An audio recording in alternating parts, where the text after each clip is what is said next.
Ukoja was a small village, quiet and peaceful, hidden in the hills of the Ipo kingdom.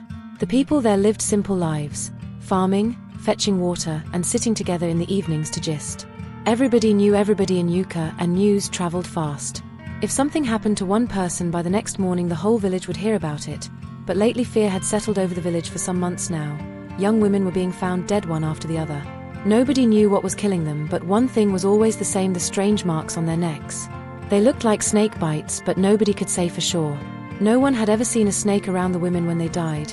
It was as if the deaths were happening in secret, and that made it even more frightening.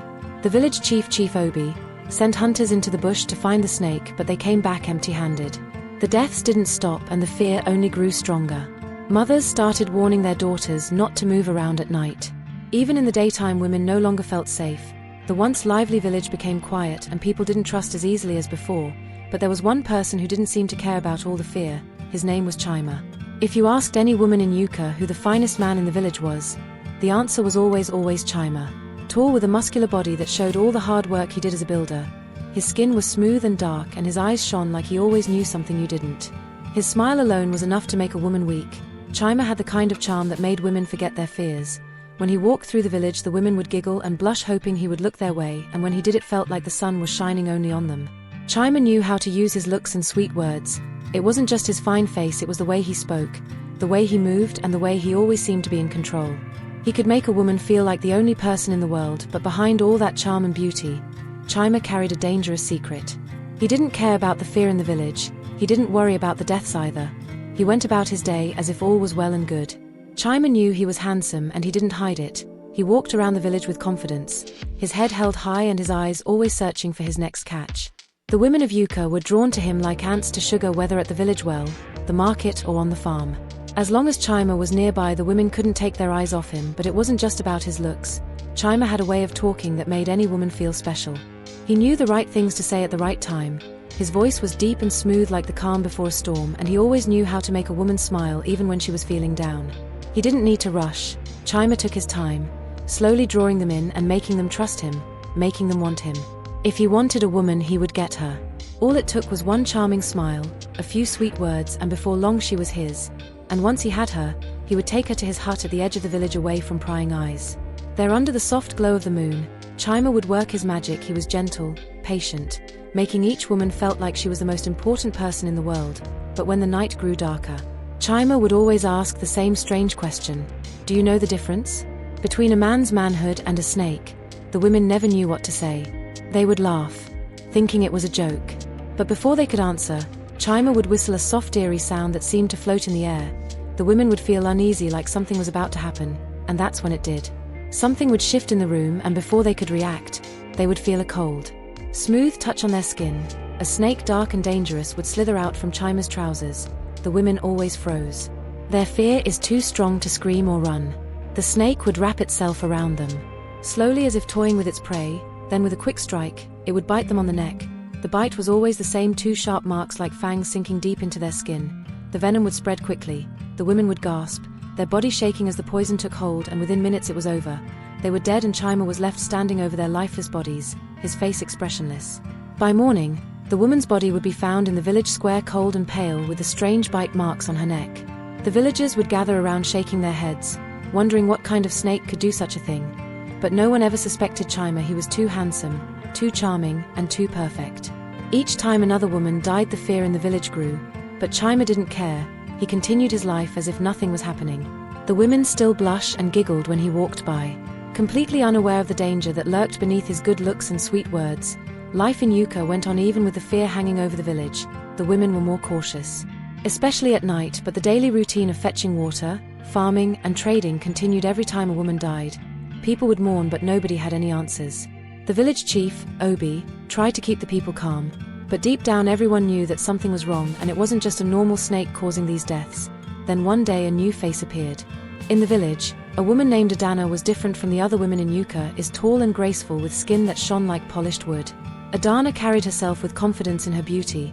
It wasn't just in her face or body, but in the way she moved, as if she wasn't bothered by anything around her. She had come to visit her aunt, who lived on the edge of the village, and almost immediately she caught Chima's attention. Chima noticed Adanna the first time he saw her at the well. Unlike the other women, who couldn't help but stare at him or blush when he passed by, Adanna didn't seem impressed. She didn't giggle. She didn't stare. She didn't even smile at him. Instead, she looked straight past, her face calm like she was in control of everything. This intrigued Chima. He wasn't used to being ignored, and Adanna's calmness felt like a challenge to him. He had always been able to win over any woman he wanted, and he wasn't about to let Adanna be the first one to resist him. From that moment on, Chima decided that he had to have her. Chima began to watch Adanna more closely. He noticed that she was always polite but never too friendly. She spoke kindly to people, but she never allowed anyone to get too close to her. This only made Chima want her more. He wasn't just interested in her beauty. He was fascinated by her mystery. The more he watched her, the more determined he became. Chima wasn't used to failing, and he wasn't about to start now. He began to follow Adanna, looking for opportunities to speak with her, to charm her like he had done with so many others. But each time he approached her, Adanna kept her distance, as if she knew something that anyone didn't. One afternoon, Chima found his chance. Adanna was at the well, filling her water pot, and there were fewer people around. Chima walked up to her, his usual confident smile on his face. "Adanna," he said smoothly, his voice deep and sweet like honey, "let me help you carry that." Adanna glanced at him, her face expressionless. She didn't look impressed by his looks or his charm, and this only made Chima more eager. He waited for her to giggle or blush like the others, but instead, she simply nodded. "If you insist," she said calmly, stepping back to let him take the pot. Chima felt a small victory. He lifted the pot easily and placed it on his head, making sure to show off his strength. As they walked to her aunt's house, Chima tried to make small talk, but Adanna remained quiet. She answered his questions politely but didn't give him any more than necessary. This wasn't what Chima was used to, but he told himself it was only a matter of time before she fell for him. All the women eventually did. She is only playing hard to get. He just had to work a little harder with this one. After that day at the well, Chima couldn't get Adanna out of his mind. Wasn't like the other women of Ukoja. Most of them would have melted under his smile, giggling and blushing, but not Adanna. She was different. The more distant she remained, the more obsessed Chima became. He wasn't used to this. He wasn't used to a woman not giving him the attention he was used to. It was new. It was frustrating, and it made him want her even more. Chima had always been able to get any woman he wanted with little effort or just a flash of his smile and a few smooth words. But Adanna, she wasn't falling for any of his tricks. She seemed immune to his charm, and this drove Chima crazy day after day.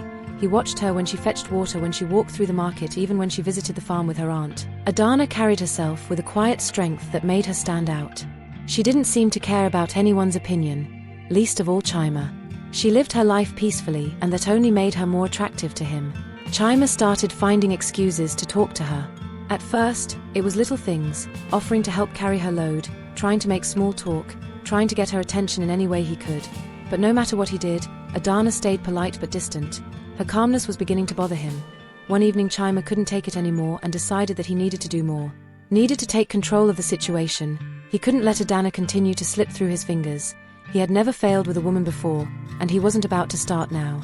Chima knew that Adanna often visited her aunt's small farm just outside the village where they grew yams and vegetables, so he decided to wait for her there. It was a warm evening and the sun was beginning to set, casting a soft orange glow over the fields. He leaned against a tree, his arms crossed over his chest, his eyes focused on the path leading to the farm. Finally he saw her. Adanna was walking slowly, her steps steady and graceful. She was carrying a basket of yams on her head, her back straight, face calm as usual. As she approached, Chima stepped forward, blocking her path. "Adanna," he said, his voice deep and smooth, "you've been avoiding me."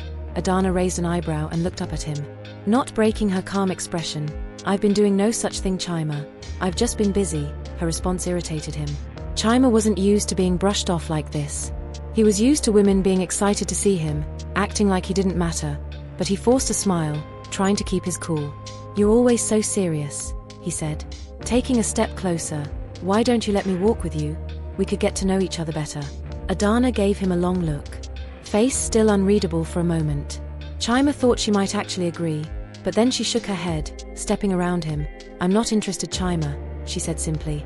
Chima stood there stunned. Wasn't sure if he was more shocked or angry. How could she just walk away from him like that? Nobody had ever said no to him like this. His pride felt bruised. But more than that, his obsession with Adanna grew even stronger. He couldn't let her slip away so easily. No, she would be his no matter what it took. As Adanna walked away, Chima's eyes darkened. He made a promise to himself right there he would have her, and she wouldn't be able to resist him for long. Chima's frustration grew as Adanna continued to resist him. Adanna explained everything in Nkem's mysterious death and the strange man her friend had mentioned. The oracle listened in silence, his eyes closed as if he were seeing things far beyond the walls. Finally, the oracle opened his eyes and spoke. "There is a man," he said in a low, raspy voice, "whose manhood is not like that of ordinary men. He carries a snake within him, a serpent of seduction, and death is his weapon, his curse with it. He lures women to his bed, and once they are under his spell, the snake strikes, the venom kills swiftly, leaving only the marks behind." Adanna felt a chill run through her. She had suspected something dark, but this was beyond anything she had imagined. A snake man able to charm women into their own deaths. It sounded impossible, but the deaths were too real and too frequent to ignore. "Is there any way to stop him?" Adanna asked, her voice steady despite the fear growing inside her. The oracle nodded slowly. "There is a way, but it is dangerous. You must use his weapon against him. The snake responds to a specific sound, a whistle that he uses to summon it. But with the right tool you can control the snake. I will give you a flute, a sacred instrument that can protect you. If you play it at the right moment, the snake will obey you, not him." The oracle handed Adanna a small silver flute no bigger than her hand. It looked simple, but Adanna could feel the power within it. "This is your only chance, but be warned," the oracle continued. "He is clever. He will try to seduce you to make you trust him. You must let him believe that he has won. Only then can you strike." With the flute in hand and a plan forming in her mind, Adanna set off for Ukoja village, ready to face the man she believed was behind her friend's death. From the moment she saw Chima, knew she was right. He fit the description perfectly. The charm, the arrogance, the way he seemed to draw women in like flies to honey. She had to be careful. She couldn't let him see her true intentions, so she played along, allowing him to think he was getting closer, that she was falling for him just like the others had. Little did Chima know that Adanna was different. She wasn't just another victim. She was here for revenge, for justice, and with the oracle flute, she had the power to make sure that Chima paid for what he had done to her friend and to all the other women who had fallen under his deadly spell. By morning, the village of Ukoja was buzzing with whispers. The villagers gathered in the square, their faces filled with shock and disbelief. Chima, the man they had all admired, lay lifeless in the middle of the square, his body pale and still. Beside him, the snake, his deadly secret, coiled its head, severed and lifeless. Adanna stood before the villagers, her face calm but her heart heavy. She had done what she came to do. She had avenged her friend and brought an end to the terror that had haunted the women of Ukoja for so long. The village was silent as she spoke, her voice steady and clear. "I am not just an ordinary visitor," she said, her eyes scanning the crowd. "I came here with a mission to find the man responsible for my friend's death and to put an end to the killings." Chima, with all his charm and good looks, were not what he had seemed. He was the cause of all the deaths in this village. He used his snake manhood hidden inside him to seduce and kill women. The villagers were stunned. They had never suspected Chima, the handsome, charming builder who seemed perfect in every way, of being the source of so much pain and misery. For years he had lived among them, gaining their trust, all while hiding the dark truth behind his smile. They had been blinded by his charming, fine looks, never imagining that he was a monster in disguise.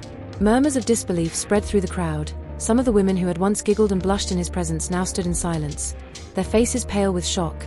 Others bowed their heads in shame, realizing how close they had come to fall victim to his deadly seduction. But now the truth was clear. Chima's reign of terror had come to an end, and the village was free from the darkness that had plagued it for so long. Years passed, and the story of Chima and his snake manhood became a legend in Ukoja. Mothers would tell the tale to their daughters, warning them of the dangers of falling for a man's charm without knowing his heart. The tale of Chima became a lesson for all, a reminder that not everything beautiful is good, and that sometimes danger hides behind the sweetest smile. Adanna's name became one of honor. Throughout the whole kingdom, she was spoken of with reverence. Her bravery and wisdom celebrated by the people.